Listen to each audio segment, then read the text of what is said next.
the current state of America and police brutality, and just random people asking me questions. So I collectively, wanted to bring people from different walks of life together to sort of answer those questions, even questions that I have, that I don't have the answers to.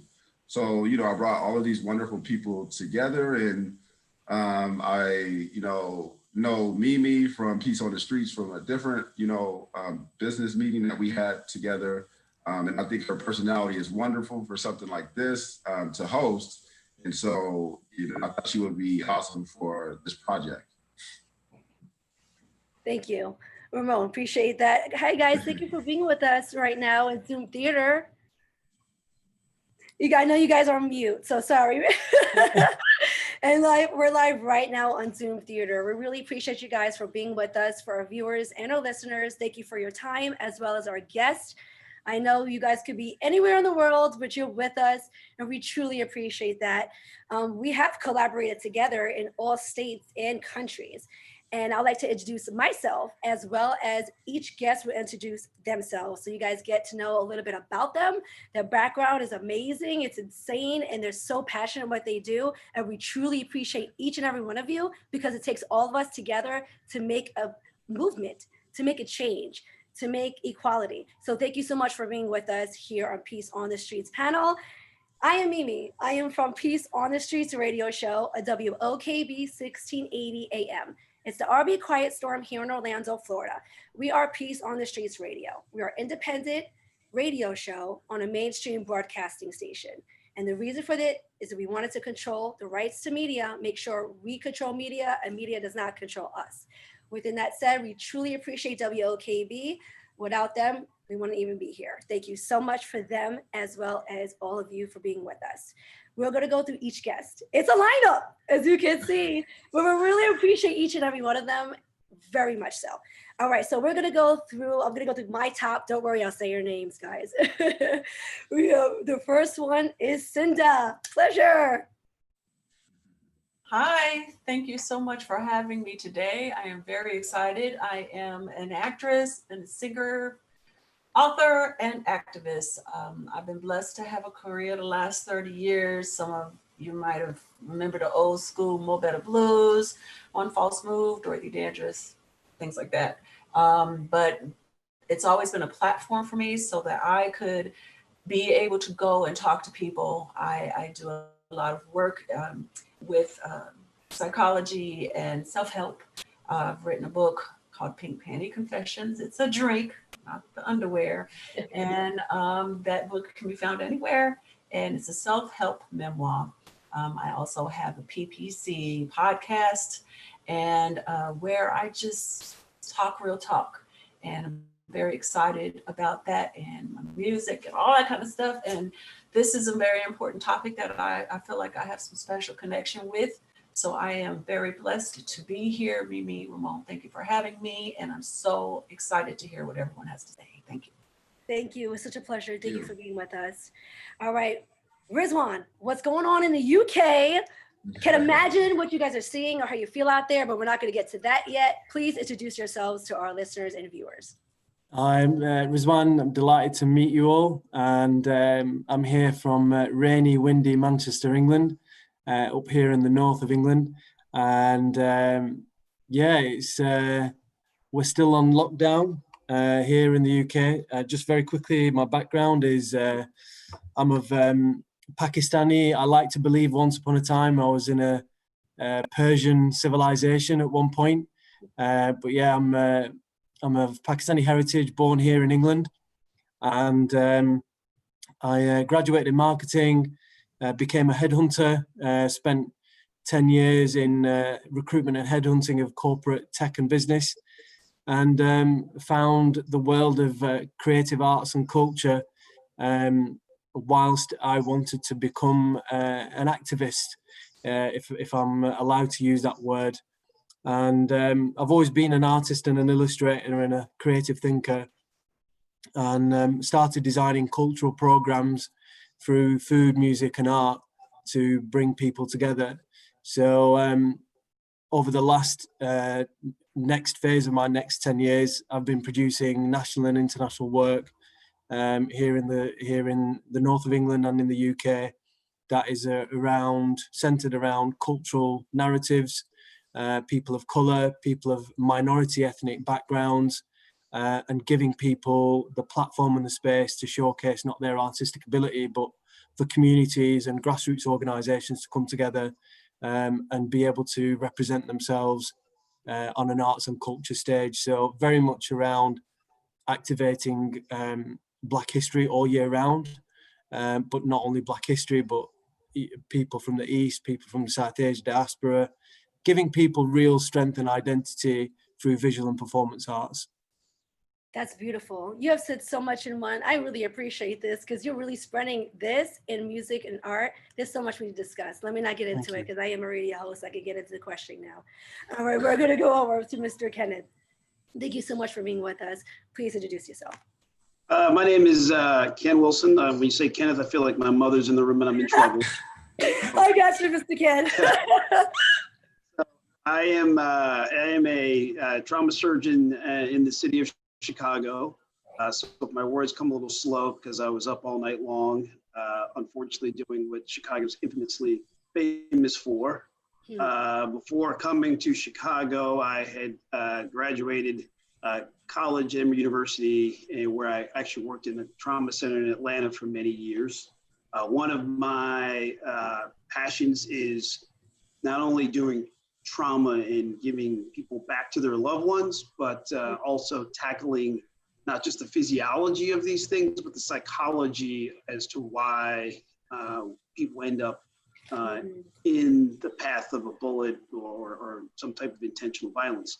So it only made sense after many years of being in Atlanta that my next journey was to Flint, Michigan, where we all know there's a perfect example of what I just mentioned. You have the main industry, the GMC plant closing. Now you have poverty. You have the healthcare disparity, where only 15 minutes away, your life expectancy goes down by almost 20 years because the water is different just 15 minutes away. The educational disparity, one of the greatest public institutions in the state of Michigan is Ann Arbor, which is only 35 miles away, but most people can't navigate the distance from Flint to get into their public university. Then, of course, as I mentioned, Flint is really a microcosm of what is now the big stage, Chicago, where we now have the resources to talk about these issues. And as I mentioned, go on any post, you can see over Father's Day weekend, we had 105 shootings. Women are not spared, children are not spared. And then, of course, we can talk about police brutality, but of course, what I see is intentional violence in our communities of color. I'm also a military physician. This time last year, I left my family to go back to Afghanistan for the 4th time. Wow. Where again, at the international stage, you can see healthcare disparities and racial inequality as well. So when I'm not doing that, I have 4 little girls, as was mentioned earlier about children liking to make cameos. Be careful. I'm sorry, 3 girls, 1 boy, but 3 girls may make an appearance at any time. So looking forward to hearing everyone's opinions, and I'll mute my mic at this time. Thank you, Dr. Ken. I appreciate that. Rhonda, pleasure to meet you. Please explain yourself, please. Hi, I'm Rhonda Segment Ra. I'm a life healing specialist, spoken word artist, and an activist dedicated to the mental, physical, and spiritual freedom of people of African descent. So I help people work towards that freedom through individual and group healing, through my healing practice, Lionheart Life Healing. I also use my spoken word in order to share messages of truth, justice, and empowerment, to get us more aware about what's going on in terms of racism and social injustice, and also have us as a people feel motivated to do something about it. That's a beautiful thing that lines up with mental health. We appreciate you. We have next Marva. Pleasure to meet you. Hello, hi, I'm Marvin Davis. Born and raised in Portland, Oregon, and raised 4 kids along with 4 foster kids, which were relatives. I'm also an author. I wrote a book on the information about my son being killed by the police. And I'm a realtor. I've been doing that since 2004. But since going through everything with, dealing with the police brutality it has took a toll on me, but I'm back now trying to make a difference in the community and try to find some answers to this problem that we have with police brutality. Thank you very much for being with us. We appreciate you and your time. We have Jackie. Thank you for being with us. Hello. First of all, thank you for having me. This is a wonderful platform in which to share what I do. I came across Minds because of what happened with Philando Castile in 2016. As I was sitting at home enjoying our son's 30th birthday on July 6th of 2016, Valerie Castile was in Minnesota losing her son. So that connection for us really did something to my heart, that I couldn't just walk away as another news story. It was something that in my mind could have been my son. Our son, Justin, he served as a medic in Afghanistan. So we were very fortunate to have him home, going through some of the things that he goes through with PTSD. So it was a celebration, but then we ended up mourning that same night. And I said to my husband, I can't walk away from this. I need to find a solution. I'm just Jackie Carter. No one knows me, but I know there's something that I can do. So I met with many law enforcement officers, talked to a lot of people. And the question was always, what is it that makes you so nervous during a traffic stop? And they all said, not reaching. That was their comment, those two words, not reaching. So we created the not reaching pouch, which is a plastic pouch with a magnet that clips to your driver's side air vent, and it holds your license, registration, and insurance. So when an officer stops you during a traffic stop, you are no longer reaching, because that is what they say makes them nervous and escalates traffic stops. So we believe that this is our solution. It's not the solution, but it is a solution to some of the things that are going on. And we can talk about the problem all day, but we have to create solutions. And should we have to do this? Absolutely not. This is not something I feel great about having created. But until we get to a certain point, I want my son, I want your sons, I want your daughters to make it home safely. And if we can take that excuse off the table, maybe that will help. Philando's last words, which makes this even more kind of something that really sticks with me. His last word, I was listening to it today, his last words in his vehicle were, I wasn't reaching. Oh, wow. And he died. And I actually timed it today.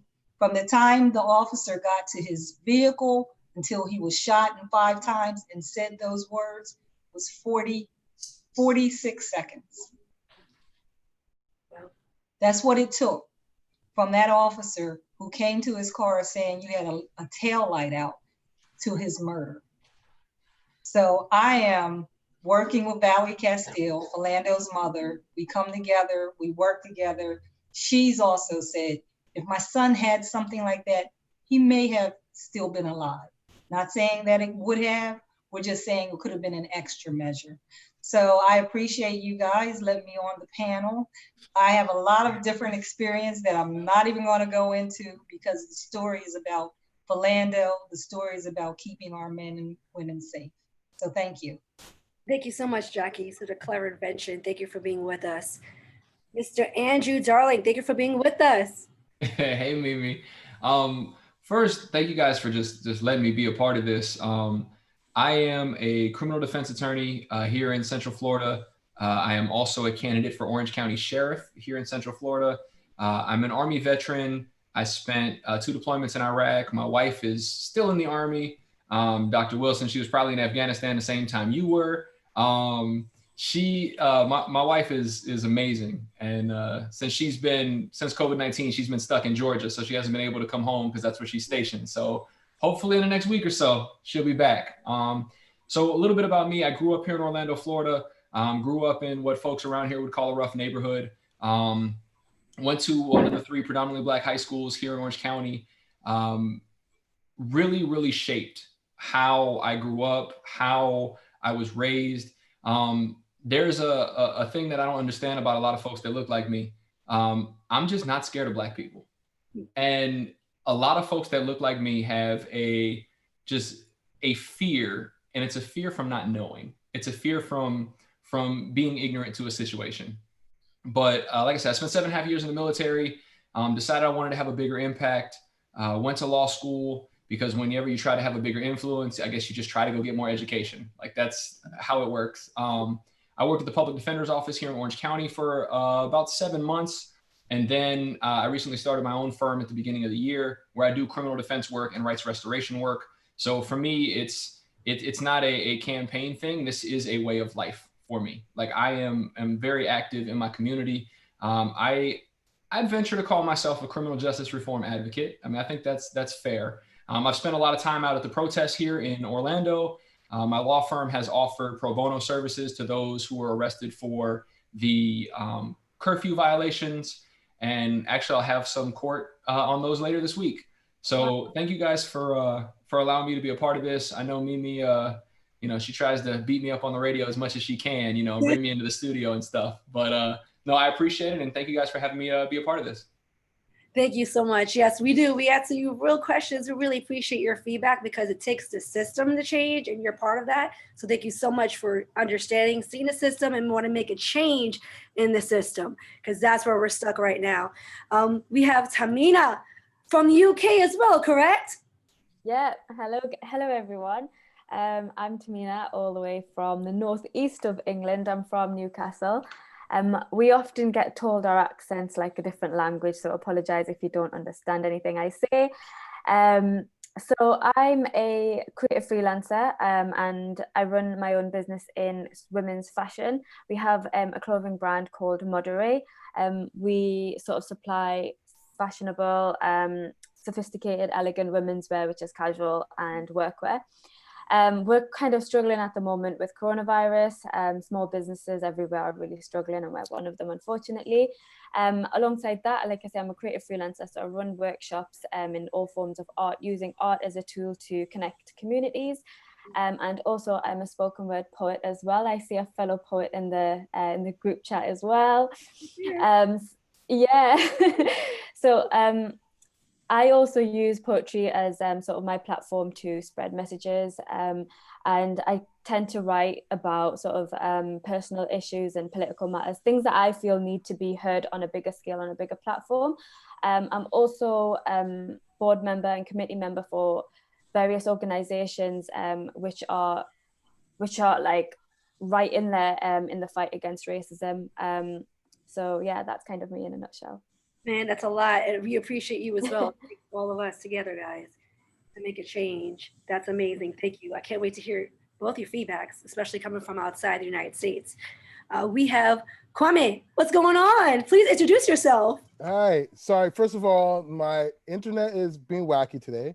I'm doing daddy daycare. So if I cut out, I apologize, but I'll try to make sure that I'm here for as much as this is possible. But thank you so much for having me. I really appreciate you guys having me on here. Just listening to everybody's resumes, I'm like, what am I doing here? Oh, and I'm sorry. I'm sorry. I'm sorry. There you go. Sorry. Miss Williams, I'm sorry. I'm crushing out right now. So one of my favorite movies. I used to work as a manager of an electronics store, and I had that soundtrack on repeat. So it's an honor to be here with you and all this. But I'm a film director. Documentary is my field. I did a documentary about the history and contributions of Black athletes in the game of hockey called Soul on Ice, Past, Present, and Future. And for the last couple of years, I've been doing content with the National Hockey League to normalize Black faces and Black voices in the game of hockey. Because if anybody who's watched the game of hockey knows that the game of hockey is predominantly white, and I'm just trying to make sure that the young brothers and sisters that are playing and are wanting to play, they have a safe space, and that we also are in a position where we tell our history, because one of the things that I feel like is that Black history is hardly ever spoken of, and especially in the game of hockey. A lot of people don't know that Black people have been playing hockey since the late 1800s. So that's kind of been my thing. And a lot of people don't know that Black athletes were the first ones to do the slap shot and the goaltending, butterfly style of goaltending. So my job is just to normalize our face and our voices in the game of hockey. And yeah, I'm just kind of happy to be side by side by Miss Williams. That's amazing. You guys are amazing. You're definitely visual. That's insane. And by the way, if I'm not mistaken, was Mark Messier one of those Black captains for the New York Rangers? Mark Messier is a white player, but that's okay. Really? They said he was biracial. I guess I'm disappointed. No, that's you're thinking of Jerome McGinley. He's just been inducted to the Hockey Hall of Fame this year. He was the third Black captain in the National Hockey League. That's insane. You see, guys, better follow me. You might have to be on Piece on the Streets for sports journalist. Listen, anything you want to know about Black history and hockey, just let me know. I'll tell you all about it. Love it, guys. Am I missing anyone on this lineup? I think that's it. Do we have everybody? I think we do. Okay. All right, Ramon, when you're ready, right now, Ramon is gonna go through each subject and he's gonna explain the subject itself and how briefly and how it impacted him, but not too much because he doesn't relate how he feels yet. So no one is biased on how they feel about it. Okay, Ramon, we're ready. Well, police brutality is the first subject that we all are sort of here for. I just remember a few years, well, seems like almost a decade ago, where I got pulled over by a police officer and I was racially profiled, and then I fast forward to today, how things could have escalated differently that night. If my girlfriend at the time, if she ended up calling the police on the police, which was something that we ended up laughing about, but if she didn't show up, things could have they could have went in a different direction because, I was just getting off of work and, I got pulled over because I was driving a nice car and then I was racially profiled and pulled out of my car and handcuffed.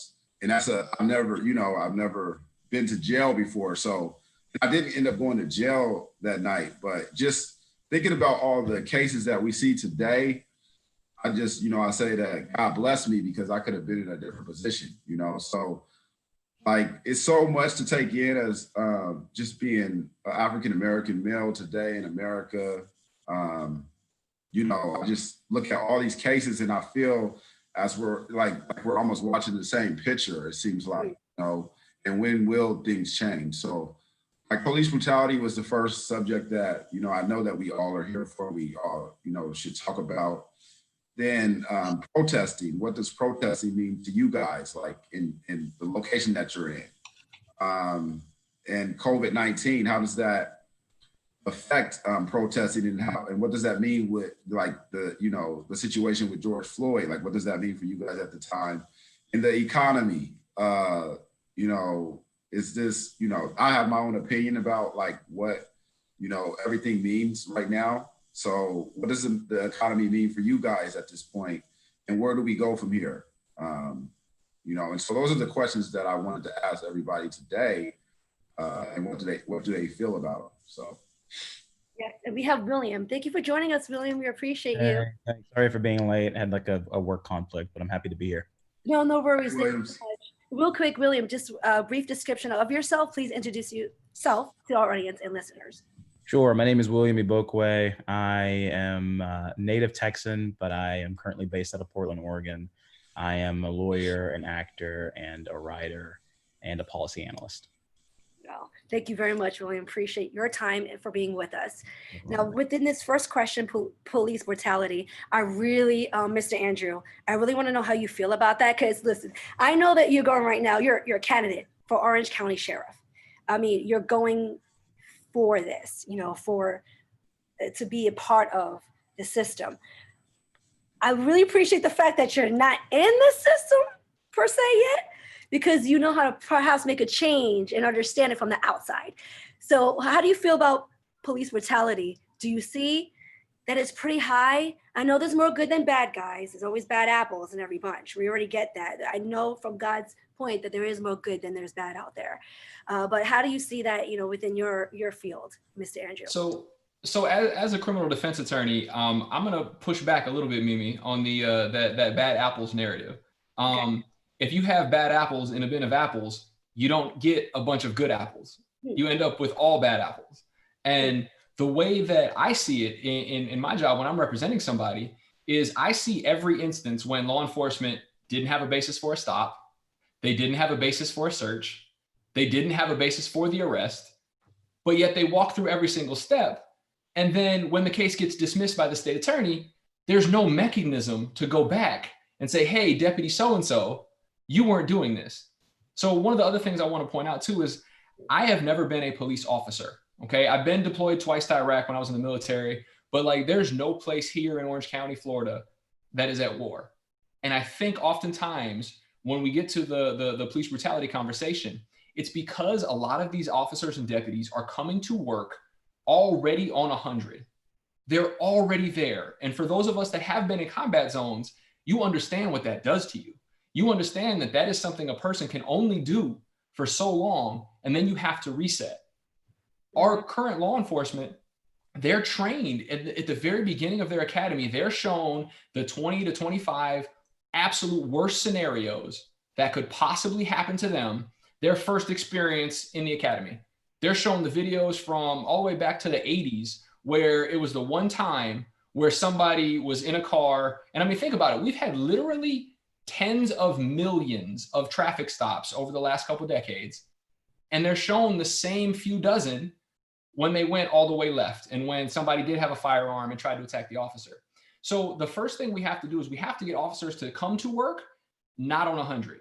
If you come at 30 and 40, you can be at, you can be incredibly aware, not be at 100 and still not be complacent. And we do need to work on law enforcement officers' mental health because listen, I cannot have somebody who is struggling with PTSD out interacting with the community. I just can't. It's irresponsible to do that. And until more law enforcement leaders are willing to have that conversation, the platform just isn't going to change. The way our system works is not going to change. And that's one of the reasons why I'm running for sheriff, because I know where the breakdowns are. I know where the problems are. I see them every day when I represent my clients. And I know how to go in and fix those problems. And until some reform sheriff comes in somewhere, there's not going to be change because nobody's going to use whatever political capital they have to appoint somebody who has the type of policies that I have. They're just not.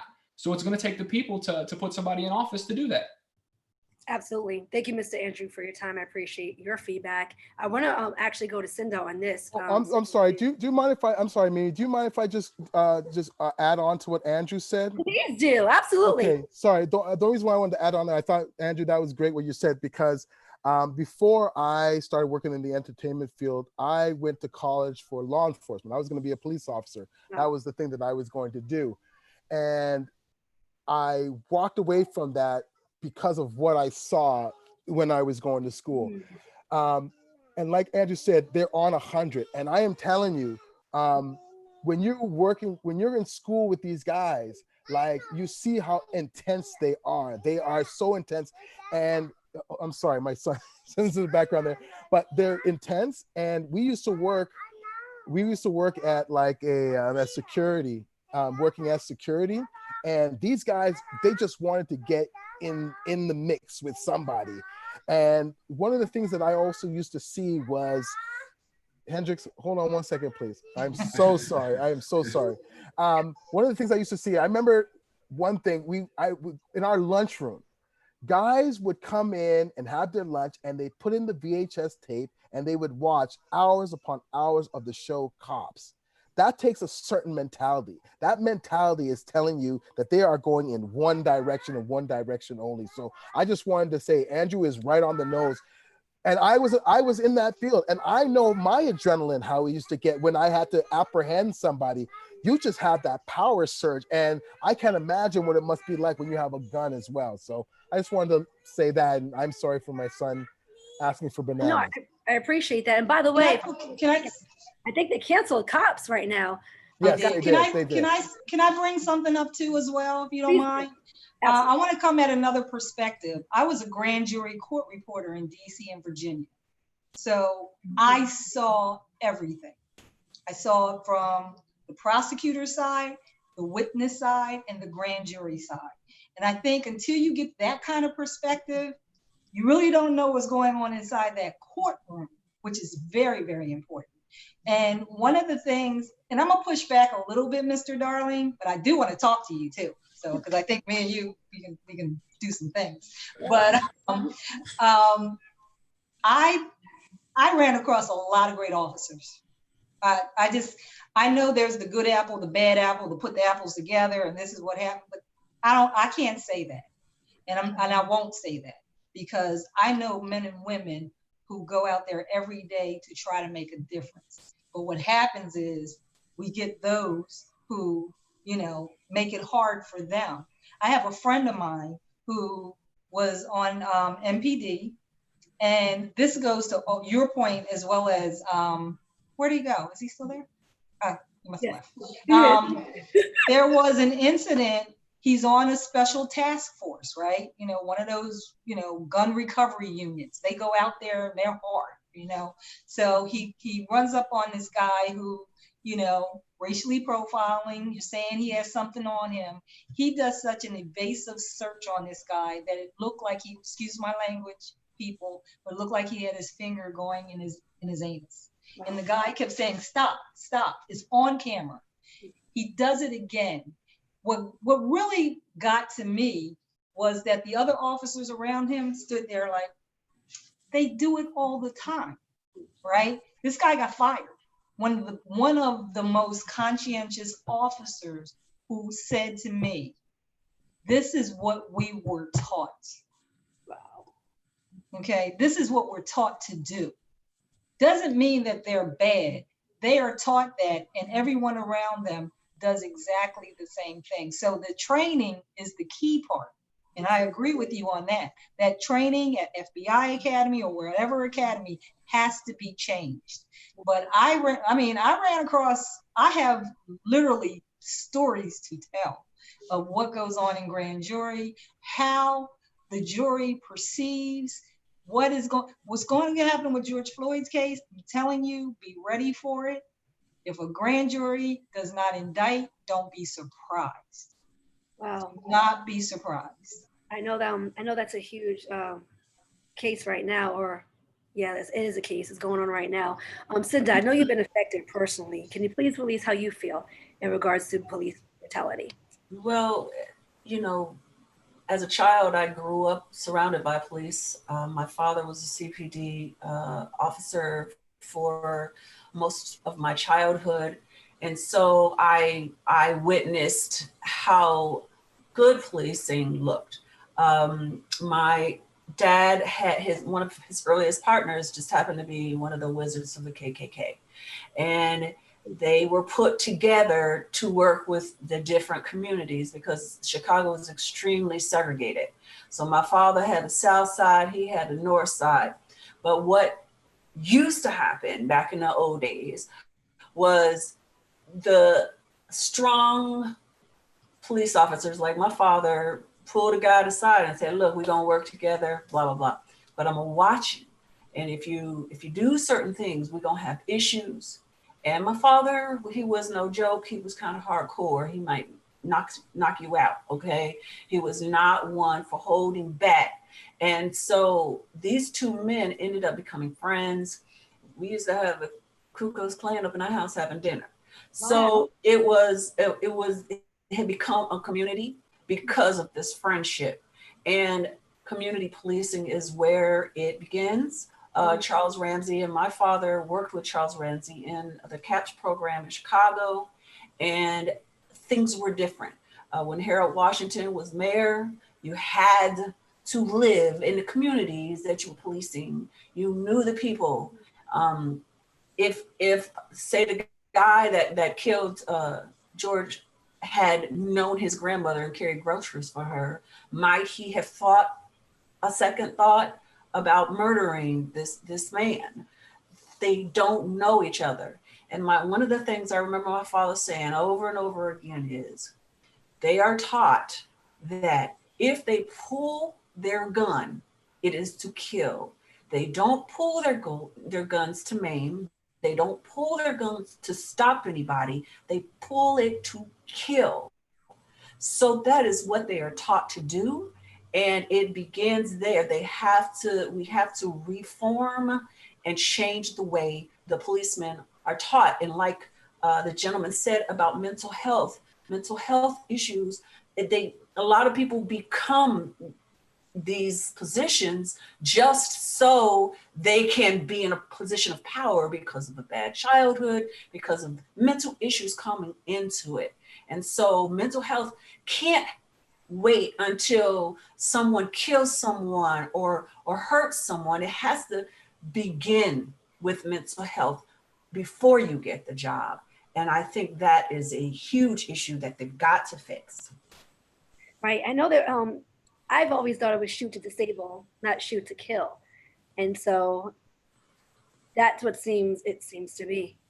Mr. Andrew, is it shoot to kill though? Has anybody been in the military that or knows much about law enforcement? Is it shoot to kill, guys? I mean, you are taught if you are firing your weapon, you are shooting to kill. You're not shooting to wound. You are to shoot center mass, and you are shooting to eliminate the threat. Wow. That's what when I was in school and we had firearms classes. That's exactly what they told us, and we were just students. So that's what it is.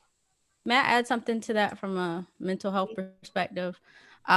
So if you are taught to shoot to kill, when you're dealing with people who have been trained to see Black people in a certain way, who have internalized beliefs about Black people, who don't value the lives of Black people, that would further put them in a position to feel comfortable killing Black people. But just from a moral standpoint, I don't understand how anyone with any type of sound morals can bring themselves to kill another human being who does not present a danger. So there's a deep belief system there that goes beyond just being on edge or feeling like people are dangerous or feeling in fear of their life, as they often say. There's even some people that come into the police force who already have beliefs around eradicating Black people. If you go to the KKK's website, I believe the United Klans of America, they speak about this invisible empire where they have actually planned to infiltrate systems like the police force. And so we do also have to recognize from a mental health perspective that there are some people who come not only with subconscious beliefs around killing Black people, but also some with conscious beliefs around killing Black people. Accountability is huge. And you also have to think about where you're getting these police officers. I'm only speaking from my experience here in Canada, in Toronto.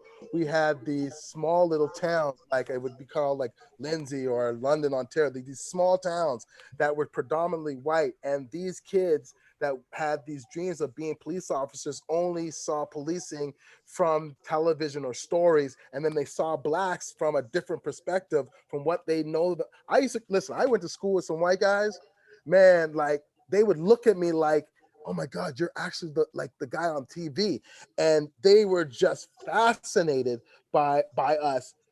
With that being said, it's like what Miss Rhonda said, in their head, it's not like, I don't think they're trained to think like that, but in their head, they look at it like they're criminals. That's who they are. And as criminals, they are less than. So it's easier for me to kill something that is less than. They don't see them as their equal. So so to say, like, Ms. Rhonda, I would say to you, like, when you say it's hard to understand how, it's easy for me to say how those guys can do it, because they don't see it as, oh my God, it's another human being. Like, you should have seen these kids in the gun range.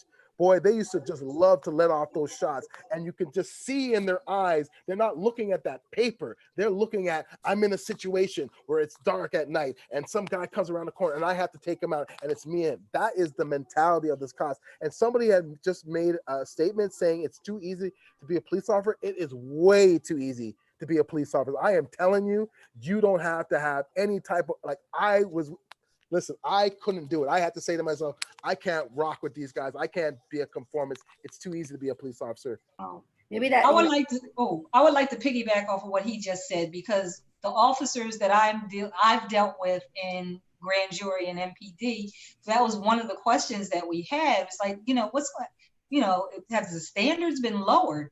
And he said what happened was there are so many good police officers who are trying to do the right thing inside their police departments, but their chiefs aren't listening and they're not allowing them to do it. So guess what they do? They quit. And he said the standards of being a police officer have lowered. Like anybody can be a police officer. I'm 56. I could probably go in there and right now be a police officer. And, you know, so we have to now bring the standards back up, you know, and also the fact, you know, we're talking PTSD. I'm gonna tell you right, I'm a Black woman. I have PTSD. I think anybody on this panel has PTSD at this point. So it's hard to say we can't hire people with PTSD, but we're going to have to do something with mental health to help them to figure out before they go on a shift, if they're ready to go on a shift. When they come back from a shift, you know, how to de-escalate and decompress them, because theirs is a different situation. Yeah, when you have a firearm, that's a whole different level. So definitely, you know, that testing and the protocols, that should be real excessive. You know, when you have a firearm, one shot, you're killing someone, they're done. It's a very powerful weapon. I remember when my first time I shot my first weapon, I stood back, I had to take it in. So strong, it was so powerful. Can't believe we have control of that. And that's what's going on right now in the United States. I want to go to UK. Are you guys going through protesting? Because that's our next subject right now. Is it strong in the UK? And I want both Tamina and both Rizwan to answer these, because you guys are in England and the UK, and answer these questions on, is protesting serious out there as much as what's going on here? Or are you guys protesting for us? Riz, do you want to take this one or should I? No, you can go first. Yeah, I'd love right. for you to go first. Protesting is definitely happening. It's happening across the country. We've recently had a number of protests here in Newcastle alongside the Black Lives Matter movement. I would like to say and think that here in Newcastle, we've got a really good and strong community of people supporting the Black Lives Matter movement. But surprisingly, 2 weeks ago, we did have a peaceful protest in the monument, and violence broke out, and there was a huge turnout of far-right protesters who also came along. And we don't usually see that at other protests, because we've had like anti-racism or anti-Islamophobia protests and things, and we're normally the more dominant side. There was about 200 far-right protesters that turned up, and then the police were there as well. They were manning the protest, but it did turn very violent. We had glass bottles thrown at us, cans, smoke grenades, and all of that sort of stuff. But luckily, myself and my husband had just left before everything kicked off, so we weren't there to experience it firsthand.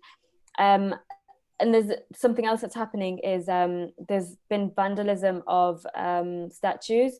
And there's been, you know, kind of back and forth arguments about should these statues be up, and a lot of people are upset that people feel that these statues should be taken down. But for me personally, I feel like a lot of the far right are kind of taking advantage of the situation and just using that as an excuse to kind of say like, oh, we're going to come along to the demo to protect our statues. For example, that particular protest I was just talking about, we had 200 far rights turn up to protect the Greys Monument, and it kind of defeated the purpose, because they were protecting this statue, but then they vandalized the whole area surrounding the statue. So it just kind of goes to show what their actual motives are. They're not here to do any good, but just to create further havoc. There is protesting going on over there as well. Is it regards to what we're going through, equality, human rights? Is that? Absolutely. So the protests recently that have occurred have been in response to the murdering of George Floyd. Before that, we've had protests as well in the fight of racism and fighting for equality. But recently they have been in response to the murdering of George Floyd. Wow, guys, we made it worldwide. Yeah, real quick before I go to Rizwan, real quick, Mr. Andrew Darling, I know you're leaving us real quick. Can you just give us your information, your website? Because I think that you're a huge impact in our community and I would love to vote. So please give us your information and we will say goodbye to you. Yeah, sorry, I got to cut out, guys. I had another thing scheduled. If we'd been able to make this work last week, though, I'd have been here the whole time. I know. My apologies. So again, my name is Andrew Darling. My website is just andrewdarling.com. You guys can find me on all the social medias at Reform Sheriff, which I think tells you all you need to know about 2019 and 2020 if Reform Sheriff is still available on social media. So again, thank you guys so much. I'm just incredibly thankful to have been part of this conversation. You all are doing amazing work, and I promise you, I'm gonna do my part from down here in Central Florida. And hopefully we have some success in the next 51 days, and then we'll be able to see policing in this country change. So I'm gonna do my part. Mimi, thank you guys for inviting me. Ramon, everybody else, I really appreciate it. Y'all have a wonderful rest of your evening. Thank you as well. Thank you, Mr. Darling. Thank you. Thank you. We appreciate his time. He's got to move on to another meeting. Rizwan, thank you so much. Can you please answer exactly what's going on in the protesting in the UK? We've seen this. We saw the footage. We just didn't know if it had to do in relation with us. And we've actually got that answered a little bit. So how's it going on over there? What exactly do you see? So what's difficult at the moment is because of, there's so much in my head right now. It's Ramon's triggered some really interesting questions. And I even want to try and see if I can say a few words on police brutality. But the protesting situation is, for me, it's very frustrating because we're in a period of lockdown. And then we've had extremely great weather here, which can be unusual for the UK and if you're in the north of England as well. And social distancing has been a real key priority. So minority communities who are protesting, i.e. people of Black heritage, ethnic minority heritage, they're under the spotlight because the far right and the tabloids are just waiting for anything to go wrong. And what I have to say is that I'm absolutely delighted with the decorum, the respect, the peaceful protesting that's happened, the responsibility that protesters have managed between themselves. They've been very, very, I feel, a lot more organized. The people that have created some noise and havoc, for me, are kind of saboteurs. They are people who are coming in to really tarnish the whole movement of Black Lives Matters or protesting for social injustice. So we have, I live in Manchester, and we have a park here called Alexandra Park, which is a park of protest. It's historically known as the park of speaking against anti-racism. And back when Eric Garner was murdered, there was a huge protest here in Manchester. We've seen the largest protests in the last few weeks that are supporting not just George Floyd, but police brutality, stop and search policies that are being mismanaged by the police here. There are lots of issues that have been rolled into this now. And I can confidently say that this momentum cannot stop. This has to continue, which is what, the peace on the streets kind of branding really appealed to me when Tahmina first sent me the invite. I do feel that there is a right to defend yourselves, but we have to go through that process of being able to articulate what our cause is in a really, really good way. And I'm really, for me, it's frustrating. I do feel that there would be a lot more people here on the streets had this whole COVID-19 situation not been present. But what it has allowed is it's allowed people to think smart, be organized, and get their thing together. Very quickly on the police brutality part, when in England, it's a very different situation to the US. And I have to, when I'm looking at this panel of people, I'm almost looking at this visual diagram or chart of talent and history. And when Cinder was talking about film and Chicago, and so many people have been talking about different points. I mean, I've grown up with film, and was it William who was talking? No, Kwame was talking about film. I remember In the Heat of the Night with Sidney Poitier, and I remember watching that film for the first time in opposition to Chips, which was televised here, and used to get American programs like Chips and the A-Team and so on. But when I saw In the Heat of the Night, I was like, whoa, that is just on a different level. I was very young at the time, and I was enduring and experiencing racism. But when you're looking at policing and the experience of policing, I was like, whoa. And then shift a time lapse forward, and there was live footage of Rodney King being beaten up, really, really badly on the streets. And I don't think people in the United States kind of realized that those images went worldwide. And in the UK, that caused a massive stir, all the news media angles. But me as a very, very young person, watching that was, whoa, that was a real eye opener. Gradually for me, what I've been seeing is it's been getting worse. And it's been getting worse because I think people are now able to identify it, not just identify it, but able to broadcast it, i.e. technology has really helped us to really point the finger at police brutality and kind of say, this is a fact, it's happening, and it's disproportionate. And in the UK, the same is happening now, because for too long now, a different kind of brutality where you have a disproportionate amount of black and brown people in prison. If you're looking at per capita people who live in Britain at the moment, who are sentenced, who are punished harsher than their white counterparts. So there is, for me, there are social inequalities which need to be addressed. And I absolutely believe that we cannot let this discourse be dismantled by political movements, by infiltration. Time and time again, we've seen it, whether we go back to the Martin Luther movement, Malcolm X's movement, Black Panthers. Here in the UK, we've had race relations movements, which, slowly have been politicized or dismantled. They kind of we cannot allow this to happen. And I really would like this momentum, these conversations to keep moving forward. And I don't care if it makes people, especially white people, uncomfortable, because it's absolutely high time that they realize that this is unacceptable. Well, that's it. Maybe not most of us thought that this was so strong worldwide. Even it seems so similar to here. That's insane. Do you mind if I say something really quickly?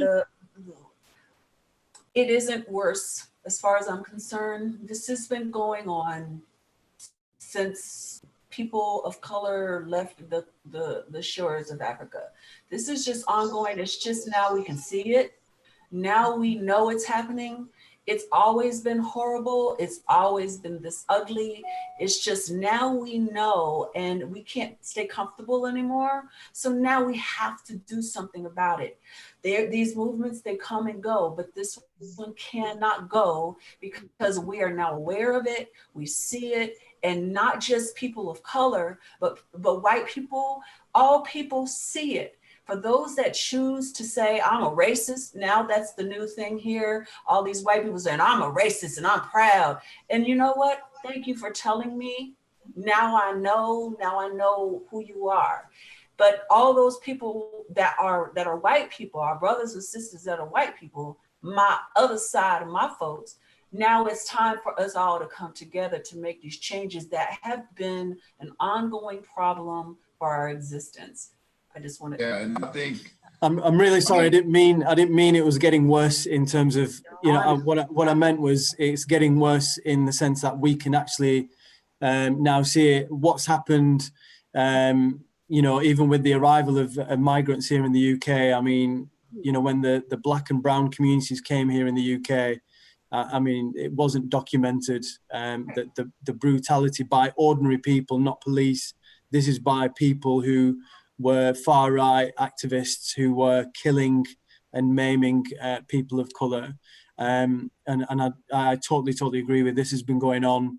I mean, there are far worse examples of what's happened in history, whether it's colonial India or people being traded from country to country on ships. I mean, it's just, for me, it's come to that point now where people need to be educated in that history. People need to accurately be able to point the finger and say, it's not naming and shaming, it's history, it's actual fact. There's no kind of 12 years a slave isn't enough.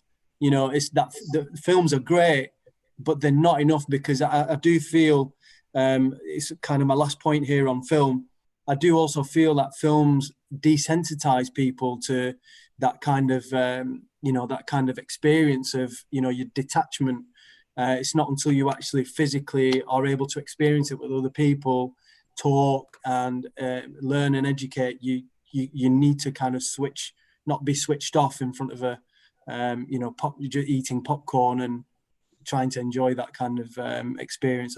Sorry, that was my last bit on that. No worries. Yeah, if you have the right film director, he can make that come into reality. That's what we got. Ramon here, Ramon. We have Ramon over here in the corner. No, real quick, Ramon. I know your next topic is COVID-19, and we have Dr. Ken here. And I really want to know, going in regards to that. Just give us an insight, a little bit more of what you want to go about with COVID-19. How do you want to discuss that? How does it interact with like everything that's going on right now? I think and to go back, I don't want to go deep into like protesting, but I still feel like we've been protesting for decades and decades, and I don't think we've actually moved an inch. I mean, and we'll talk about that in a little bit, what I believe should happen. But with COVID-19, a lot of people, they've been locked in the house. And so like a lot of these protests that you see, I wonder how much of it is people are getting out of the house and they're joining in the movement, and people are actually like a part of it, because of like COVID-19. So that's why I brought that up, to like talk about police brutality and COVID-19 and what you guys' opinions are about it. I think it's really interesting how, I'm sorry, my son. I think it's very interesting how God puts things to us. I have done a couple interviews here in Canada, and I posed this question: would all this be happening if it wasn't for COVID-19? If we were having sports and work and all this, because I had a white friend of mine, I'm just saying as a friend of mine, he goes, you know what, Kwame, we're tired of it now. This is it. We sat there, we watched somebody we saw somebody get murdered right in front of us. I said, you weren't paying attention to Eric Gardner. We've seen this before. I don't know what you're talking about. We, as Black people, we've known this and we've seen this. And with social media, we've seen literally on camera somebody being murdered. Why is it different now? It's different now because we've been locked up in our house for over 3 months. You're going stir crazy. You want to get out. You want to move. And now you have to sit there for 8 minutes and 46 seconds and watch a man be murdered. You're going to wild out. You have nothing else that distracts us. So I feel it's very interesting that where we are right now is happening because of COVID-19. Wow. Maybe Can I say something real quick? I actually have to go, and if you can just allow me just to say a couple quick points. I was just speaking with Valerie Castile yesterday, and she and I were talking about this exact same thing, because on July 6th of this year will be 4 years that her son has been gone. Miss Davis, my condolences about your son. There's so many of them that are now lost because of the one story, and we can't allow that to happen. We need to continue to keep these stories in the forefront. And thank you for Peace on the Streets, because we need real media to allow us to continue to keep this out, and for them to tell us what the stories are. We can't have that anymore. That's one of the biggest problems. And, she was saying, how, after 4 years and she's been fighting and she's been going to legislators and she's doing all this, and it just seems like this thing keeps happening over and over again. And it's just, and we got caught up in a perfect storm. We had Kobe in January, which devastated most of us, right? Then we had COVID, and then we had the economy, and then here comes George Floyd. That was the perfect storm. And it allowed people to finally, in their busy lives, sit and understand, oh my gosh, here we are again with another Selma moment. And we are now at a crossroads where we're either going to do something or we're not. You know, protesting is something that has to happen. But we also have to have solutions. We're going to have to get the long-term solutions. That's going to take decades. But we need short-term solutions as well. That's right. And I think collaborating and having a voice all together, Yeah. it's very insightful and can really release a lot of information on how the system runs itself and how we can make a change in regards to that. And I did want to speak to Ms. Davis too in regards to police brutality, because as you said, Jackie, she's been affected personally by police brutality. I really would like to know just a little bit more insight of how you feel that the system is in itself in regards to law enforcement, different training, you know, how do you feel on that nature? Well, from the beginning of losing my son, I have been saying over and over again that we needed to do something about the police officers that have records. There's a continually a problem with them. Fresh Hour, he shot and killed my son, but before that, he caused thousands of dollars that the taxpayers had to pay because of his behavior with tasing citizens. So we need to deal with these officers that have this history or a record with police brutality. We need to go, for my opinion, I think we should go through the whole list of every police officer and see where they are, whether we do lie detector tests or background checks, or find out who they are, because it's not stopping. It's just, you know, they rehired Fresh Hour after he killed my son and they hired him back. So anyone who has a record, we need to let them go. Yes, there's good police officers, but they're being affected by the bad police officers also. I think that they need to start all over personally, and we need to do this different, because even though we talk about the police officer, but there is a moral thing, and it doesn't just, it comes from years and years, you know, when we first started police. I did research, and it started off with, you know, getting the slaves. I mean, I know you guys all know this. And so we need to find out, you know, why are you a police officer? And I mean, they can lie about it, but still their actions will speak for themselves. If there's a complaint, they need to be taken off the force or you know, until we can figure out who these people are. So for me, I want to just start all over when it comes to why a person wants to become a police officer.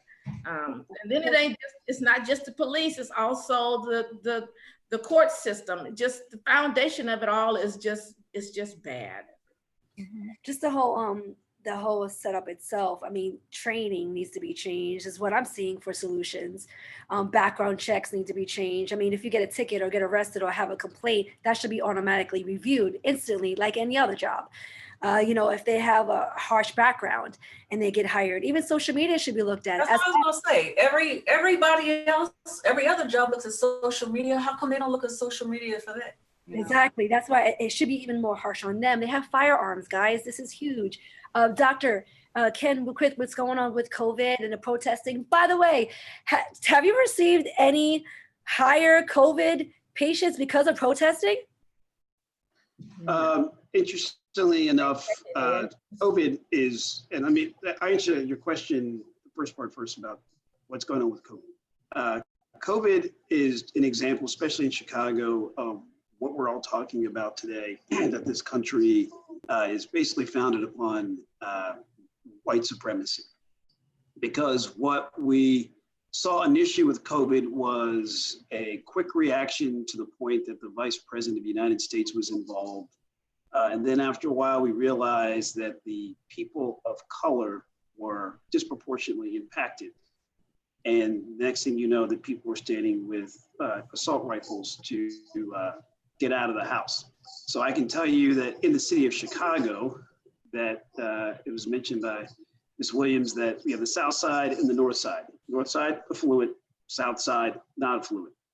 The 5 most violent counties in Chicago are also the ones that are most impacted by COVID. So 75% of the COVID cases in the city of Chicago occur on the South Side and the most impoverished communities. This is what I meant during the introduction of redlining communities to where they have a higher rate of breast cancer, other health concerns, in this case, COVID. So yes, we are seeing, not because of the protests, increased COVID cases, but we're seeing sustained numbers just because of the fact that you are Black and live on the South Side of Chicago. So it's a true healthcare disparity that is probably in the other major cities around the nation as well.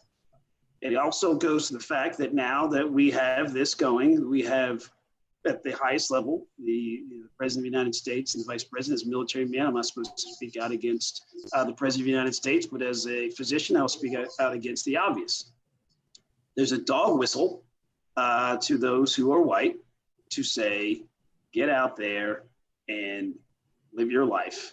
But meanwhile, living your life is impacting Black people yet again. So this is all rooted in inequality. And this is what I see from my vantage point every single day. Well, that's a lot of information that you see on the insides. You know what? I never really realized that in certain areas, guys, if there's not enough healthcare or they're not provided or they're not assisted, it's just going to be tremendous. It's horrific, you know, where it'll keep going within those communities, within that itself. Is William there, by the way?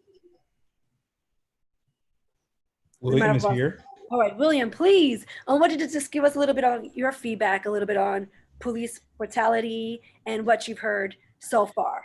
Yeah, so I've been just soaking everything up and listening to everyone's point of view. So I can take it from the top really quickly. On police brutality, I think there's a lot to be said, and I think a lot of it's been said in this chat. One thing that hasn't been said, or maybe I missed it because I was late to the conversation, is the fact that we, in this country, we are operating in a culture that allows the police to really act with impunity, for better or for worse.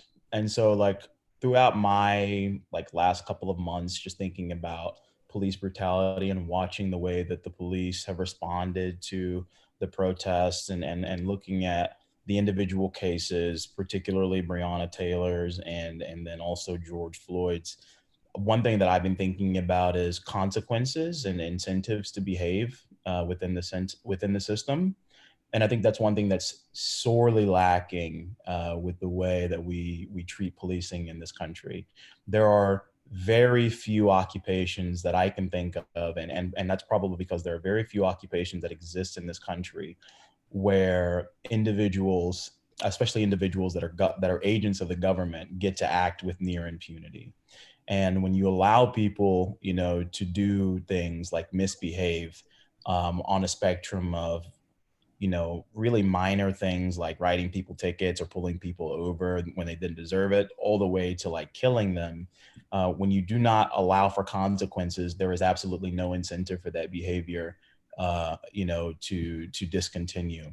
So when I've been thinking about police brutality, I've been thinking about, if we're not going to dissolve the police entirely, which I know is one of the points of contention that's currently happening in this debate about police brutality, is just getting rid of the police altogether, or at least reforming them in such a dramatic way that they no longer exist and operate in the way that they do.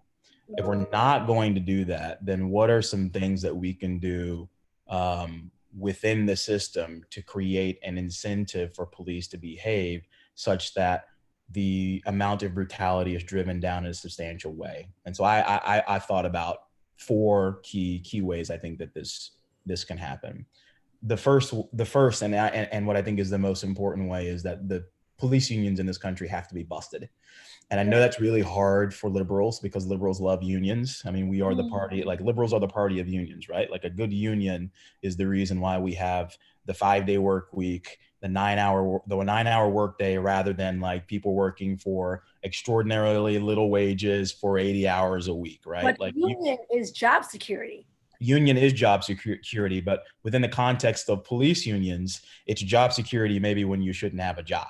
right? It's job security when you've killed someone. It's job security when you've been written up 20 or 30 times for misconduct. It's job security in the face of absolute impunity and this unwillingness to do things the way that the job was meant to be done in the first place. So the first step that Each report then should be handled excessively each time they're reported.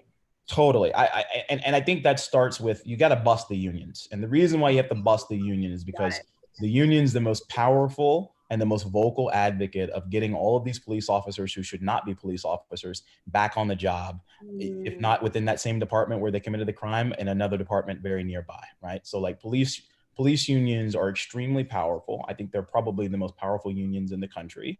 And I think they're also the most destructive because they are the single reason why police officers continue to commit acts of violence and brutality against people without consequences. So the first step that I'd say is you've got to bust up the unions. That is first and foremost. The second thing that I'd say in terms of real like police brutality reform or like police reform to like drive down brutality is you have got to take each individual instance of police brutality and it's got to be handled by a prosecutor who has no ties to the community. One of the reasons why police officers are able to get away with a lot of the brutality that they continue to do in this country is because they're not being prosecuted, or they're being prosecuted, but it's half-hearted, right? Like you've got a prosecutor who's friends with the police officer or who knows they need the relationship of the police department to continue the work that they do, taking a half-baked indictment over to the grand jury knowing that it's not going to work. So in my perfect world, in each instance of police brutality, what would then happen is there would be a special prosecutor who has no relationship to the community, who's not complicated, who has not been compromised by a relationship with the police department, a symbiotic relationship with the police department. That individual or that entity comes in and they then are responsible for the prosecution of the police officer who's created the misconduct. The third piece to the puzzle, and I think this is maybe just as impactful, if not more than busting up the union, is anytime you fail to get a conviction, because you're not going to get a conviction all the time when it comes to bad police officers, even when you've got a special prosecutor, a special prosecutor that's coming to prosecute. And even when you've got like a more tame union that's not necessarily trying to get this person to keep their job, sometimes a grand jury is just not going to indict, right? Like grand juries are notorious for indicting everything except for police officers. In the legal community, we have a saying that says that a grand jury will indict a ham sandwich. And that means like they'll indict anything, right? You can get it. It's so easy to get an indictment, but for police officers. The third thing that I think is really important here is when we can't get a criminal conviction for a police officer, the next step is you go the civil route, right? Like you go and you sue the police officer or you sue the police department for damages. Well, it's really important that the taxpayer no longer be the people that foot the bill, right? Because if we're the ones paying for it, what's the incentive for a police officer to no longer continue the behavior that got them there in the first place? But if instead we were taking these settlements out of their pensions collectively, I think that would create a major disincentive for police officers to do the work, to continue brutalizing individuals. If every time a police officer from the Minnesota Police Department had a judgment against them, a civil judgment against them for X amount of dollars, and that came from the collective pension of the Minnesota Police Department, I guarantee you those police officers that are standing by watching people commit brutality might have a different opinion or be more proactive when they know that it's this potential liability is going to come right out of their pension. And I think the fourth and most important step, or fourth and last step, I don't think it's the most important, but I think it's one of the most pressing in this moment in the context of protests, is that we have to demilitarize the police. I mean, there's absolutely no reason for police officers, even if they want to be responding to protesters as if we are in war-torn Yemen.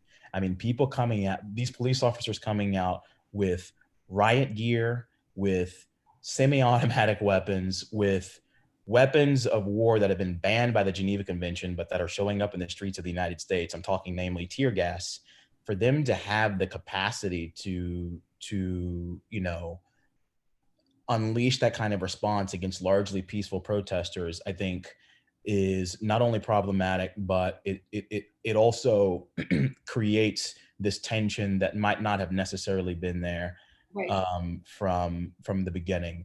And that fourth point about demilitarizing the police goes directly to what I mentioned at the very beginning of this long diatribe that I'm on about defunding the police, right? Like there's got to be, in cities across the United States, especially in urban areas, there's got to be things that we can do that are more productive than giving police officers 75% of an entire municipality's budget or an entire city's budget, so that they can go militarize themselves against people in the community that they're supposed to be representing and protecting rather than abusing. So those are my 4 key steps, right? Like I think you have got to create an incentive for police officers to behave in 4 key ways: by busting their ultra powerful unions. Number 2, the second thing that you have to do is to create special prosecutors that are going to come in and prosecute on an individual level. You've got to demilitarize, the police. I think it's very important that we demilitarize the police and make sure that we do that. And so that's my spiel on police brutality. I didn't mean to take up too much time, but no, that's huge. Thank you, That, William. you might have given us all the solution, because my next question was, where do we go from here? And you said the whole lineup, which is amazing, because actually we know this, we just didn't know how to go about it. You yeah, I mentioned think that's factors, yeah, especially the union. We know we're secure by unions, because honestly, unions are everything for us in the South, because that's job security. I love you. I mean, I'm a pro-union liberal. I think unions are among the most important political factions in the country, but too much of a good thing can eventually be bad. And I think that with unions, you can look and see, like, unions have been, they can be problematic in this country. When unions become so strong that they then dictate the way that a profession can move in a problematic way, like teachers unions, right? Like there have been complaints about teachers unions in New York being too strong. You can't fire bad teachers, right? Can't fire bad police officers because of the unions. I think I mean, as important as I believe unions to be, it's really important that we temper how strong we make unions, especially when it comes to government employees who are supposed to be serving us, but instead are doing things like killing us. Yes, William, can I say something about that? Because William, you're right. The mayor called me on my personal phone and to let me know that they were hiring Fresh Air back because the union was suing the city. Wow. So he let me know ahead of time before it got out that they were hiring him back because of the union. Yeah, they are unions. Unions when it comes to police officers are the single biggest hurdle to any reform, any meaningful reform in the United States. And I think it's a part of the conversation that really gets lost in translation when we talk about police brutality, because it's systemic, right? When I look at police officers and police departments in this country, when I think about the culture that allows them or that incentivizes them to brutalize, when I think about the fact that there's nothing in place to really punish people who get away with it, and the fact that these officers are getting rehired, all roads lead back to the union. That's insane. After that record, still not looked at, not pushed aside, not saying maybe you're not safe for the community. Right. I don't understand. Yeah, and I think it's a much taller task to just bust up the unions than trying to reform these unions. These unions are already too powerful. They've been in the game too long. They have their perspective set. I just think that it's important. We got to bust them up. I mean, if we really want to, get police officers, because I get it. There are some people that really do come in and say, all right, I want to be a police officer for benevolent reasons. Like I want to be a good person. I want to protect and serve my community.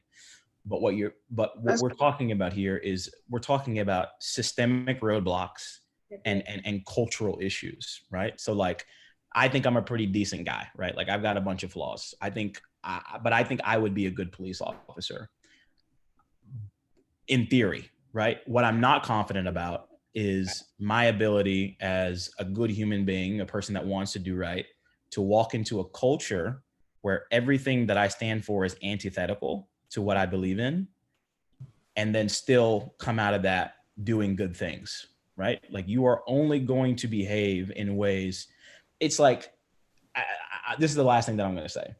Do you guys remember Chris Dorner? This was the individual in Los Angeles. I think this was like in 2013 or 14, who wrote this very long manifesto about the issues that he had with the Los Angeles Police Department before he went off and killed like a bunch of civilians. He killed a handful of civilians, all of whom were either related to police officers that he worked with that had aggrieved him, or that were actual police officers that he worked with that aggrieved him, right? And the media got a hold of the story. Eventually, Chris Dorner, like they located Chris Dorner, the LAPD did, in some like bunker in the woods, and they burned the bunker down. He died. But the reason why I'm bringing him up is not to condone any of his actions that he did, right? Like killing innocent people, I can't condone it, right? Even if I take everything that was at face value of what he said. But what I think is important is like Chris Dorner in his manifesto. Like if you just read the manifesto from like a high level and try to take it as objectively as possible, it is the story of a man who was African-American, who walked into a police department with good intentions, wanting to serve his community, who saw a police department so rampant with crime and racism and brutality, who tried to do something about it, and who was not only ignored, but punished for it, and who felt, rightly or wrongly, that the actions that he went on to take that ultimately got him killed was the only thing that he could do, because there was no other way for him to turn. And I think that's a scathing commentary on police culture, that you can have a person be so ostracized and so angry at what he's seeing and feel like there's no outlet for him to do anything about it, that he's got to go and do these atrocious, horrific acts.